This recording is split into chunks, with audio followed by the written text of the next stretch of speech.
নমস্কার বন্ধুরা, কেমন আছেন সবাই? আমার বাড়ির গল্পগাথাতে আপনাদের স্বাগত জানাই। আজকে আমরা রাত্রে বেরিয়ে পড়েছি একটু ঘুরতে। যদিও এই ভিডিওটা অনেক দিনেরই, আপনারা বুঝতেই পারছেন আমি কোথায় ঘুরতে এসছি। আর আমরা একদম যেখানে এসছি সেখানে ঢুকেও গেছি।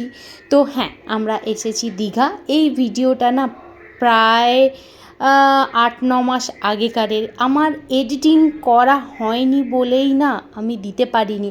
তো বহুদিন বাদে যখন এই ভিডিওটা আমি খুঁজে পেলাম, যখন স্ক্রল করতে করতে এই ভিডিওগুলো দেখতে পেলাম, তো ভাবলাম আপনাদের সাথে এই ভিডিওগুলো আমি একটু শেয়ার করি। আর ইউটিউবে থাকা থেকেই যাবে সারা জীবনের জন্যে। আমার যখন খুশি দেখতে পারবো এবং আপনারাও দেখবেন যে আমি একটু বাইরে গেলে কতটা আনন্দ করি বা আমরা কেমনভাবে থাকি, কি করি না করি।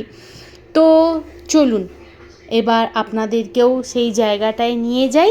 তো এবার নিশ্চয়ই আরও ভালো করে বুঝতে পারছেন যে আমরা কোথায় এসেছি। হ্যাঁ, আমরা এসে গেছি দীঘায়। এইটা হচ্ছে দীঘার ওই জাহাজ বাড়ি। তো তখনও কি বলবো, অনেকটাই রাত্রি হয়ে গেছিলো, প্রায় 10টার মতন বেজে গেছিলো। আমরা সেই দিনেই না ঘাটাল থেকে ফিরেছিলাম। তো ফেরার পথেই হঠাৎ করে দাদার মাথায় দীঘা যাওয়ার ভূত চাপলো যে চল দীঘা যাব। তো সঙ্গে সঙ্গে গাড়ি বুক করে আমরা এই 4 জনে বেরিয়ে পড়েছিলাম দীঘার উদ্দেশ্যে। তো ওই 7টার দিকে বেরিয়েছিলাম, আর এখানে প্রায় ওই 10টা সাড়ে 10টার দিকে দীঘাতে পৌঁছে গেছিলাম।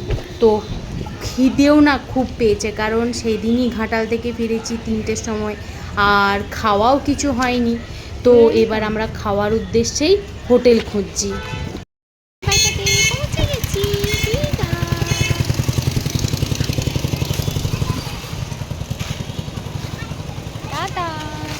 কি দেখছিস?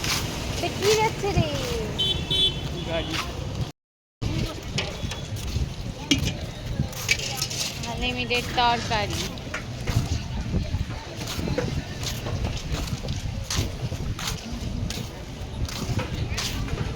আবার এসিতে খেতে ঢুকবে নাকি রে?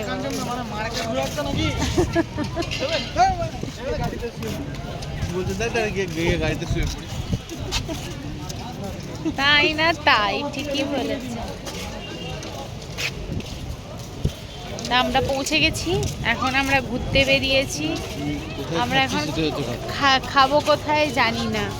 হাঁটছি তো হাঁটছি, ইধার সে উধার, উধার সে উধার, আবার ফির সে কিধার।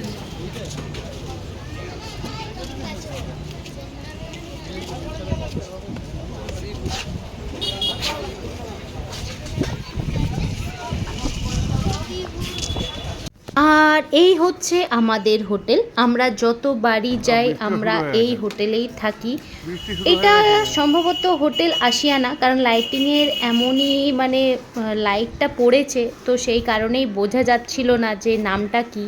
তো যত বাড়ি আমরা যাই আমরা এখানেই থাকি, আমাদের এইটাই আর একটা ঘর বলতে পারেন, কারণ এখানে সবাই আমাদের খুব চেনা। আর দীঘা এতবার গেছি না, আমাদের ওখানে সবাই চেনা হয়ে গেছে।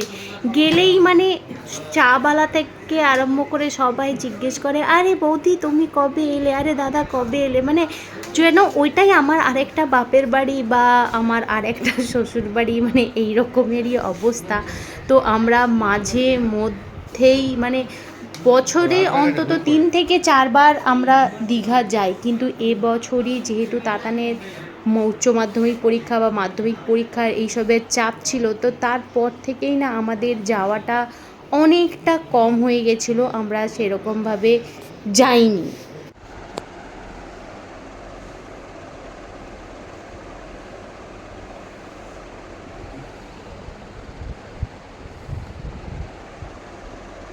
বাবা সব বোবা হয়ে গেলে যে গো। তুমি তো ফটো তুলবে বললে, ফটোতেও কি তুমি কথা তুলবে নাকি? ফটো তো তুলে ভিডিও তুলছি। হ্যালো গাইস, এই দেখুন, এই দেখুন এটাকে বলি টিভি, এটাকে বলি টিভি। ফ্যান, ওদিকে একটা এসি। এই প্রথম দেখলাম এসি আমরা। না, আমরা ঘরে এসিতে থাকি না, কিন্তু আর পরের দিন সকালবেলায় আমরা বেরিয়েছিলাম চা খেতে। যদিও হোটেলে চা পাওয়া যায়, কিন্তু আমরা ওই হোটেলের খাবার বা চাটা খাই না, আমরা বাইরে গিয়েই খাই, তাহলে একটুখানি মানে সস্তা হয় আর কি। তো ওইখানে চা নিলে 1 কাপ চাই প্রায় 15-20 টাকা নেয়। তো সেই কারণে আমরা 5 টাকার চা, সস্তার চা খেতে বেরিয়েছিলাম। তো খেতে বেরিয়েছি, এইদিকে শুরু হয়েছে বৃষ্টি, আর এদিকে বৃষ্টিও শুরু হয়ে গেছিল। আমরা ওই জন্য একটুখানি দাঁড়িয়েছিলাম, তারপরে আবার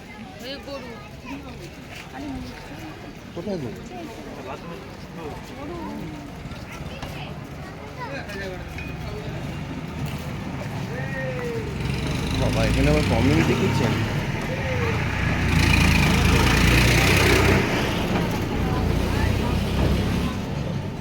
আগে চলো না।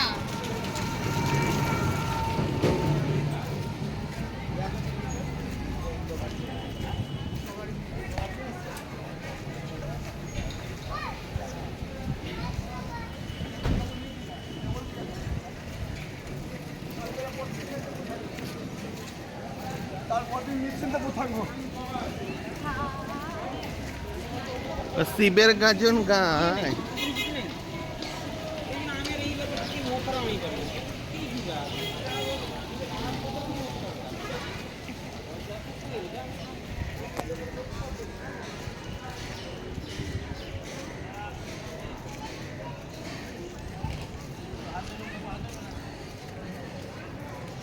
হ্যাঁ গো, আমরা কি এই গাড়িটাতেই এসেছিলাম কাঞ্চন দা? এই গাড়িটাতে এসেছিলাম, পেছন দিকে রেখে দিয়েছে না?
এখন বেরিয়ে পড়েছি তাজপুর যাওয়ার উদ্দেশ্যে। তো আমরা এখন তাজপুর যাব সেই কারণেই, আর আমরা চাটা খেয়েই বেরিয়ে পড়েছি, তাজপুরে গিয়েই টিফিন করব।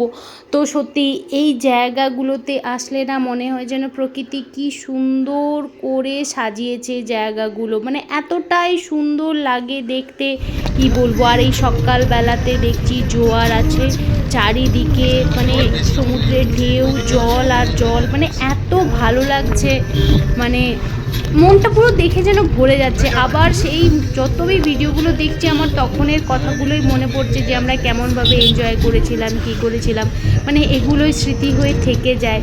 তো সত্যি আমি আবার ইউটিউবকে ধন্যবাদ জানাই যে এগুলো মানে মনে করিয়ে রাখার জন্যে, মানে এতটাই সুন্দর। কিন্তু আমাদের দুর্ভাগ্য ওইখানে আমরা যেতে পারিনি, কারণ তাজপুর যাওয়ার রাস্তা বন্ধ ছিল, পুলিশ টুলিশ অনেক কিছুই ছিল, কারণ বলছে ওখানে নতুন রাস্তা হচ্ছে, তো সেই কারণে 4 চাকা নিয়ে যেতে দেবে না। 2 চাকা হলে তাও যেতে দিচ্ছে, কিন্তু 4 চাকা নিয়ে একদমই যাওয়া যাবে না। তো ওই কারণে আমরা আবার মানে উল্টো পথেই ফিরছি। তো আমরা আর অন্য কোথাও যাব না, আমাদের ওই উদয়পুর, ওখানে গিয়েই স্নান করব, ওখানেই বসে থাকব, তো ওখানেই যাচ্ছি। আর এই হলো দীঘার জগন্নাথ মন্দির। আমরা যে যাইনি, কারণ মানে আমাদের কাঁচা কাপড় টাপড় পরা ছিল না, সেই কারণেই আমরা আর যাইনি। তো সেই কারণে ভিডিওটাও আপনাদের সাথে শেয়ার করতে পারিনি জগন্নাথ মন্দিরের। যদি কখনো পরের বার যাই তো অবশ্যই যাব, আর আপনাদেরকেও নিয়ে যাব। আর এই আমরা চলে এসেছি সেই উদয়পুর। তো এখন আমরা এখানেই থাকবো। সমুদ্রে আসছি। আর এইখানে তাতান আসা মানেই শুধুই আইসক্রিম, কাঁকড়া, মাছ এইসব খাওয়া।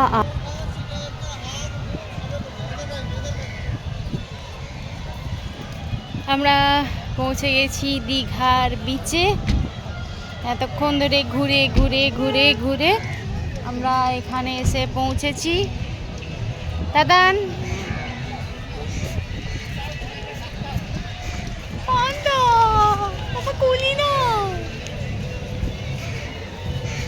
এবার শুধু তাতানের স্নানটা দেখার মতন নাকি?